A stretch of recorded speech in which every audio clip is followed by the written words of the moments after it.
Step 1. You must give minimum 3 seconds left signal before you approach the parked car. Step 2.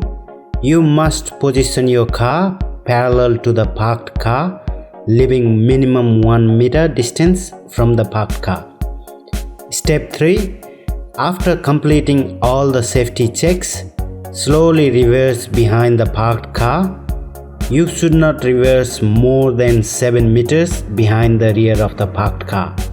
Step 4. Safely move forward and must leave minimum 1 meter distance behind the rear of the vehicle in front. Your front and rear left wheels must be within 30 cm of the curb. You must complete the reverse parallel parking in no more than 4 vehicle movements and under 2 minutes.